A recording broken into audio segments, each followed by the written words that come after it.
Royal এনফিল্ডের website থেকে জানা যায় 1891 সালের নভেম্বরে বব ওয়াকার স্মিথ ও আলবার্ট এডি যুক্তরাজ্যের জর্জ টাউনসেন্ড অ্যান্ড ও নামের একটি প্রতিষ্ঠান অধিগ্রহণ করেন।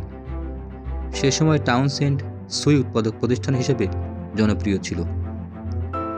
1893 সালে রয়্যাল স্মল আর্মস ফ্যাক্টরির জন্য যন্ত্রাংশ তৈরি শুরু করে প্রতিষ্ঠানটি। সে বছরই প্রথম বব ওয়াকার স্মিথ নামের সাইকেলের নকশা করে প্রতিষ্ঠানটি।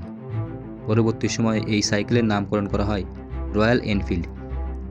তখনই মেড লাইক আ গান স্লোগান ধারণ করে প্রতিষ্ঠানটি।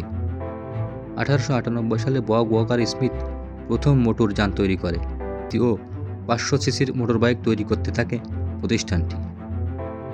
1931 সালে প্রথম যুক্তরাজ্যে রয়্যাল এনফিল্ড বুলেট নামের একক সিলিন্ডারের 4 স্ট্রোক মোটরবাইক তৈরি করা হয়।